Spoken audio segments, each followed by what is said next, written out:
Bismillahirrahmanirrahim. Assalamualaikum warahmatullahi wabarakatuh. Warahmatullah. Perkenalkan, nama Al-Fakir Maulana dari Solo. Saya akan bertanya kepada Gus Baha. Niki Gus, sebagaimana tema hari ini memahami Al-Quran dengan meneladani Rasulullah. Kami sering mendengar pengajian Gus Baha, yang mana Gus Baha sering mengaturkan, sering berkata, semakin banyak ayat yang kita pahami, semakin kita dekat dengan Allah Subhanahu Wa Taala. Kurang lebih begitu, kalau salah nyuwun ngapunten.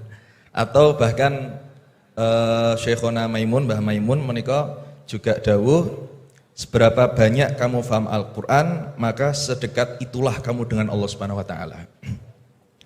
Pertanyaannya Gus, kami terutama kula mewakili anak muda yang awam, ini banyak yang tidak jebolan pondok pesantren, bahkan tidak tahu bahasa Arab, hanya bisa membaca terjemah.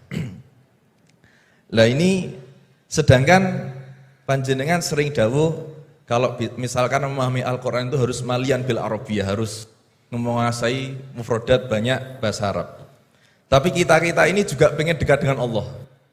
Pengen dekat dengan Allah. Nah, apakah kita boleh membaca terjemah, sedangkan terjemah ini tidak bisa mewakili makna ayat itu? Ini yang pertama. Yang kedua, buatan berat yang kedua, yang ringan. Hari-hari ini lagi viral berita seorang Gus.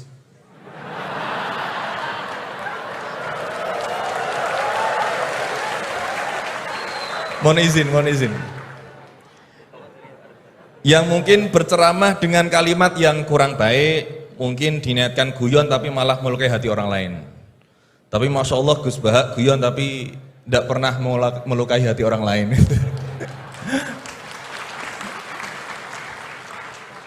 Nah, pertanyaan saya Gus, ngapunten, karena ini pasti ke Gus Baha, tidak mungkin ke Gus Quraisy Shihab, tidak mungkin. Karena pasti Gus Baha. Nih, sebenarnya sejarah panggilan Gus ini seperti apa gitu? Apakah hanya dimaknai Gus ini adalah anaknya Kiai terus dipanggil Gus, atau bahkan mantunya Kiai saja, kalau jenengan katanya Gus naturalisasi gitu.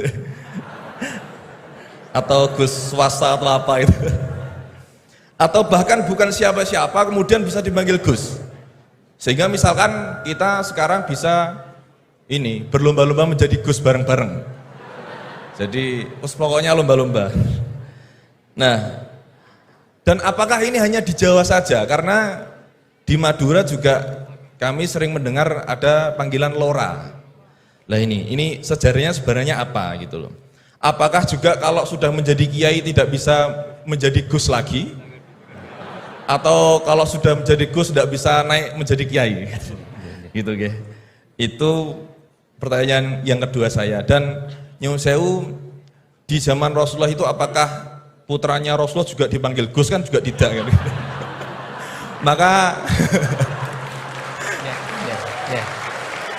Maka kalau Gus ini tidak ada di zaman Rasulullah, berarti semua Gus ini bid'ah gitu loh.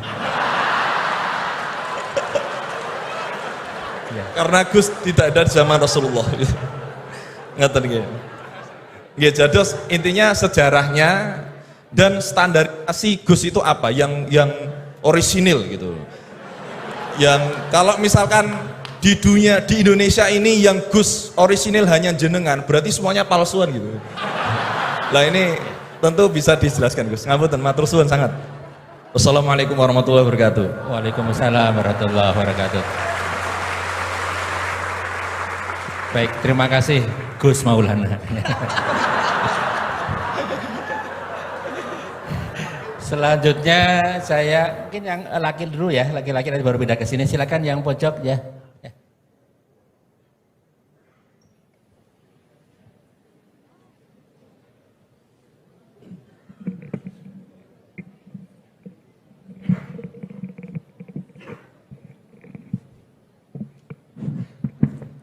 Assalamualaikum warahmatullahi wabarakatuh.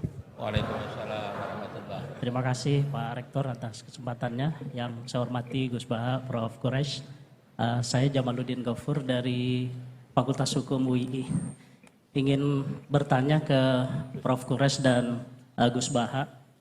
Saya sering mendengar salah satu isi pengajian dari Gus Baha itu bahwa fatwa dalam hukum sosial itu tidak pernah jelas begitu. Artinya ulama pasti akan berbeda. Gitu ya. Nah, kami kebetulan di Fakultas Hukum, Gus, seringkali ditanya orang juga gitu ya, soal bagaimana hukum sesuatu. Dan dalam konteks hukum memang teorinya dan pendapatnya juga beragam. Gitu ya. Nah, kadangkala permintaan pendapat itu tidak hanya sekedar untuk diskusi, tapi bahkan sampai menentukan nasib orang gitu. Ini dihukum atau tidak. Nah, sehingga mohon penjelasan dari Gus Baha dan Prof. Quraisy kira-kira bagaimana panduan dalam Islam di tengah keragaman pendapat fatwa itu dalam kita memberikan pendapat atau keterangan-keterangan tentang hukum-hukum tertentu yang memang secara ilmu itu sangat beragam. Terima kasih. Assalamualaikum warahmatullahi wabarakatuh. Waalaikumsalam warahmatullahi wabarakatuh. Mohon izin Gus Baha dan Quraisy ini 4 atau 2 dulu aja ya. Nanti baru kita lanjutkan biar nggak lupa ya. Ya, yang pertama Gus Baha, ini dari Gus Maulana tadi. Ini pertanyaannya, kan banyak yang tidak jebolan pesantren, tapi pengen dekat sama Allah. Boleh nggak baca terjemahan kira-kira gitu? Yang kedua tadi standar Gus yang orisinal, yang orisinal ya. Kemudian yang kedua dari ini Gus Ghafur. Ini dosen dari Eva, ini untuk Prof. Quraisy dan Gus Baha. Ini panduan untuk memberikan pendapat hukum kira-kira gitu kan. Karena ada dosen hukum yang saksi ahli, ada yang ahli menjadi saksi. Jadi bedanya. Mohon berkenan dari Gus Baha ya. Ini yang provokatif dulu itu ya.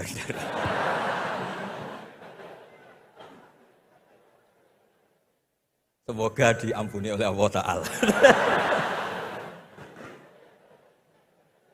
Begini, satu itu saya tidak medsosan, tapi ya dengar-dengar laporan macam-macam lah tentang sekian pihak itu. Begini, saya cerita ini biar sampean tahu bahwa Pak Rektor ngundang saya ini tidak salah. Kan? Memang benar-benar pemateri yang baik. Ya kalau kata Nabi Yusuf kan ini hafizun alim, orang harus zikru manaki binafsi, orang boleh cerita kelebihannya asal itu faktual. Begini, suatu saat, ini cerita di kitab Ikhya, suatu saat Nabi Musa itu sholat istisqa, itu doa apa saja itu sudah dipakai, nggak mandi, Nabi Musa nggak mandi, tetap nggak mandi. Kata Allah, inna fihim namaman, di komunitas Anda yang ikut sholat itu ada yang tukang adu-adu, namam, provokator. Maka kamu doa kayak apa tetap enggak akan saya ijabahi. Nabi Musa, ya gampang Gusti, tunjukkan orang itu siapa, nanti saya usir dari majelis.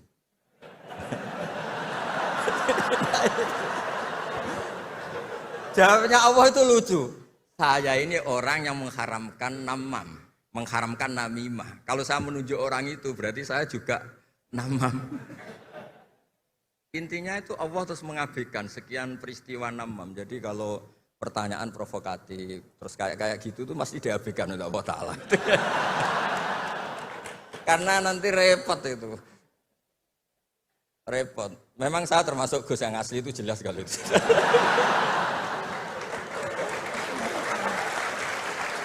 Itu, nah ini Pak Fatullah tahu betul keluarga saya karena beliau orang Jepara ngajinya di Kudus. Ya, terus masalah fatwa tadi, fatwa sosial itu atau memahami pakai terjemah begini seperti yang dikatakan Pak Quraisy. Ada pegangan yang umum kayak sidik, amanat, tabligh, fatona. Itu memang lewat terjemah enggak apa-apa. Tapi ada terjemah yang enggak mengganti bahasa Arab. Misalnya kata sembahyang, mungkin perasaannya orang Bali sembahyang itu apa, perasaan kita sembahyang itu apa, itu kan subjektif. Misalnya begini, ada ayat yang agak sensitif. Ketika Anda salah paham dengan istri itu wadribuhun. Fahjuruhunna fil madhaji wadribuhun. Itu kan riskan betul. Maka pukullah istri kamu. Pukul itu kan konotasinya itu buruk. Tapi di semua tareh, saya bilang tidak sebagian, di semua tareh itu disebut dorban ghairu mubarrihin, mukul yang tidak melukai. Jadi orang Arab itu punya adat. Kalau kecewa itu dorobu bin ni'al wasau. Jadi mukul itu pakai kain, pakai kacu, pakai. Nah, di Jawa kata mukul itu ya mesti kekerasan itu. Nah, yang jenis ini itu riskan kalau dari bahasa Arab pindah ke Jawa. Jadi ada yang riskan, ada enggak. Nah, sebab itu saya sering bilang, saya ini kan belajar tafsir insya Allah lah, khatam. Cuma saya tidak suka nulis, karena sudah ada yang nulis. Karena saya nulis tetap saja dianggap top Pak Kures, jadi tidak usah nulis lah, sudah ada. Begini, yang penting saya menghormati beliau karena nulis khatam. Pentingnya nulis itu memang khatam, mulai awal A sampai Z. Pentingnya khatam itu apa? Di situ ada dialog. Ada dialog Allah sama nabinya, sama kekasihnya, bahkan sama musuhnya. Misalnya sama musuhnya. Itu Nabi Musa masih dibilangi sama Allah, faqula lahu qawlan layyinan. Ini penting saya utarakan. Nah, suatu saat Harun Ar-Rasyid ini didatangi ustadz, mungkin ustadz yang amatir lah, masih latihan ustadz, jadi masih ekstrim itu. Ya Amirul Mukminin, ini nasihun lak, famusyaddidun alaika, fala tajidanna fi nafsika aliyya syai'an. Dia sampai latihan bahasa Arab nanti Pak Rektor. Bukan Anda, Gus naturalisasi tadi, Anda. Saya akan memberi nasihat engkau, kemudian cara nasihat saya itu musyaddid, ekstrim. Maka jangan kamu anggap serius. Maksudnya jangan penjarakan saya ketika saya nasihat ke kamu ini kasar. Jawabnya Harun Ar-Rasyid itu langsung bilang gini. Bilang ya jahil, ini karena Arab. Orang Arab itu kalau ngomong jahil itu tidak sekasar yang kamu bayangkan, karena makanya bahasa Arab itu susah. Saya itu ini cerita ke Pak Kures, ini curhat, bukan cerita mufti curhat. Kiai Jawa kalau maknani wailak waihak itu ciloko kue. Padahal sering Nabi itu kalau kecewa sama seseorang bilang wailak sama waihak. Akhirnya santri tanya, lo katanya Nabi itu halus sopan santun kok ngendikan wailak waihak, yang artinya itu celaka kamu. Ada orang tanya Nabi dan orang itu tidak paham. Nabi ngendikan apa? Sakilat ka umuk. Cek siale mbokmu dan anak kue. Diterangkan enggak paham. Tapi sarah-sarah kayak kitab Irsyadus Sari itu bilang gini. Kalimatu tarohumin wa talatufin. Ini kalimat yang orang Arab tuh merasa dekat sehingga bilang wailak. Tapi Kiai Jawa tetap saja maknani ciloko. Masalahnya di konteks itu yang dawuh itu Kanjeng. Nah, saya ngendikan ini orang Solo ini kan enggak apa-apa. Kayak bakat gitu aja terus orang gitu. Nah, yang seperti ini nggak bisa dipindah ke terjemah. Dan itu saya teliti dari sekian tradisi. Ya tadi kayak wadribuhun. Makanya terus ulama nyusuli dorban ghairu mubarrihin. Mukul tapi tidak melukai. Karena orang Arab itu biasa kecewa mukul pakai peci. Tapi kalau orang Jawa nggak bayang mukul. Kedua misalnya contoh mahar. Orang Arab kalau masih mahar itu banyak. Karena jumlah bahar banyak, kemudian setelah suami istri hubungan intim, setelah dicerai itu kadang kepikiran ngambil, karena maharnya misalnya alpat, 1 miliar, gedung. Sehingga harus ada pelarangan mengambil ulang mahar. Wa in aradtum istibdala zawji makana zawji wa ataitum ihdahunna qintaran fala ta'khudhu minhu syai'a. Atakhudunahu buhtana wa itsmam mubina. Terus wa kaifa ta'khuduna? Mahar yang sudah kamu kasihkan jangan kamu tarik lagi. Wong kamu sudah hubungan suami istri kok maharnya ditarik lagi. Jangan. Kenapa ada kata jangan ambil lagi? Karena maharnya itu alpat, gedung, uang 1 miliar. Dulu Pak Rektor ketika nikah itu seperangkat alat sholat, gak dilarang juga gak akan diambil itu. Artinya gini, gak mungkin andikan Quran turun di Indonesia ada kata fala ta'khudhu minhu syai'ah. 100.000 seperangkat alat. Saya jadi kiai itu sampai bosan karena tiap nikahkan tuh maharnya seperangkat alat. Itu kalau sudah nikah 10 tahun bentuknya sudah kayak apa ya? Itu nggak usah Allah repot-repot bilang jangan ambil lagi, jangan ambil lagi. Nah, itu kondisi yang antara kita dan tradisi Arab itu beda. Dan saya belajar tafsir sampai segitunya, makanya nggak salah lah kalau saya diundang itu nggak salah. Maksud saya yang naturalisasi tadi ya tidak usah diundang gitu loh maksudnya. Kalau nggak memenuhi kualifikasi tafsir loh ya. Ya karena kalau nggak memenuhi kualifikasi apa tafsir. Tapi jangan terus ngundang saya terus nggak mau juga saya. Nah tadi yang pertanyaannya Pak dosen Pak Ghafur tadi. Nanti Pak Quraisy nambahin. Hukum sosial itu memang nggak pernah mengikat di semua sisi ya, karena memang patokannya itu begini. Saya ambilkan contoh di Quran ya, karena ini memang tema tafsir. Di hal-hal sosial itu kekasihnya Allah pun didhawuhi Allah begini. Wa in adri la'allahu fitnatul lakum wa mata'un ilahin. Wa ma adri ma yuf'alu bi wala bikum. Jadi Nabi misalnya mau perang, misalnya perang apa ini, Allah terus bilang, Muhammad kamu tenang saja, pasti menang. Enggak. Karena kalau dibilang begitu, nanti kendelnya Nabi atau keberanian Nabi dikira karena ada jaminan. Tetap. Sehingga nyuwun sewu Nabi juga pernah mengalami perang menang di Badar, pernah mengalami kalah di Uhud. Jadi di bab-bab sosial itu memang Allah membiarkan hukum sosial yang berjalan. Sampai Ibnu Khaldun ngendikan begini, saya masih ingat betul dan itu saya pegang. Nabi sebagai Nabi itu kena aturan hukum sosial. Meskipun beliau punya mukjizat kayak apa, ketemu orang harus santun, ketemu anak kecil harus sayang, ketemu orang sepuh harus hormat. Andai kan Nabi bisa terbang ke langit sekalipun, Mi'raj, tapi ketemu anak kecil nampar, ketemu orang sepuh ngeludahi, tetap gak diterima oleh publik. Walau kunta faddan ghalidhal qalbi lan faddu min khawlik. Betapa pentingnya tata krama sosial. Kata Ibnu Khaldun, hadza Rasulullah man uyyida bil kauni kulli. Ini Rasulullah, orang yang di backup sekian alam raya. Tapi sekali melanggar tata krama sosial, tetap lan faddu min khawlik. Orang akan bubar. Sampai ngegoskan saya, sekarang tak pisoi. Wah Gus apa Gus kok mison, mesti langsung gitu. Nah coba misalnya sekarang, nyun sewu, saya ngeludahi Pak Rektor, langsung dipecat ya. Artinya tatanan sosial, meskipun saya keramat. Makanya kata Ibnu Khaldun, hadza Rasulullah man uyyida bil kauni kulli law syaa. Ini Rasulullah orang yang bisa mengendalikan alam raya karena kekasih Allah. Itu saja kena aturan, walau kunta faddan ghalidhal qalbi lan faddu min khawlik. Kalau engkau salah tatanan sosial Muhammad, orang akan bubar. Nah maksudnya gini Pak dosen, kalau tatanan sosial gini, saya pernah ditanya oleh dekan Fakultas Kedokteran. Pas ada diskusi dengan ya tadi orang-orang medis, misalnya begini, itu misalnya nyun sewu, tapi gak usah dijiwai, gak usah kamu, udah dilupakan saja gak Pak. Menyembuhkan orang koma itu baik apa tidak baik. Tapi misalnya orang ini kalau sembuh pasti bunuh lagi, pasti merkosa lagi. Terus kita gimana?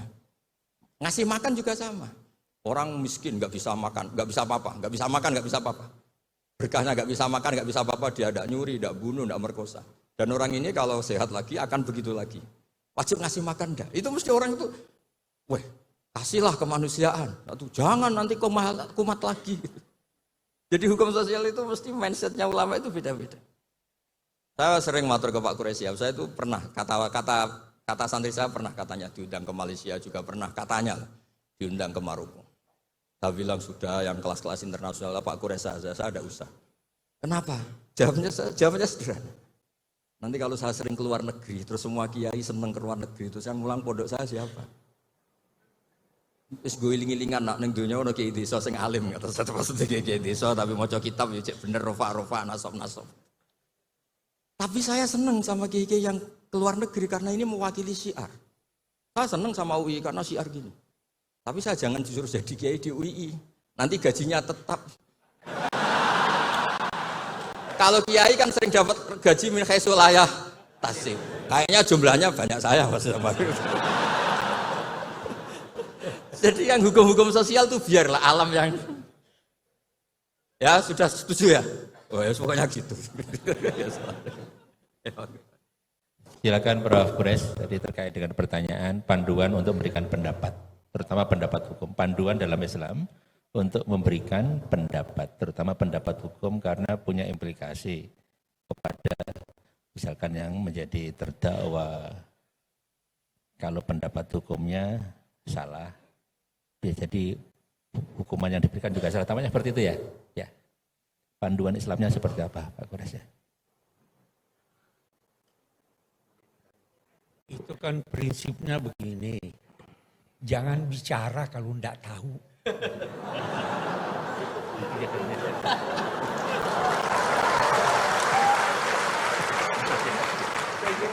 Itu jawaban yang paling singkat. Oke, terjawab. Ya jawabannya itu ya. Baik, terima kasih Prof. Quraisy, singkat padatnya. Selanjutnya kita undang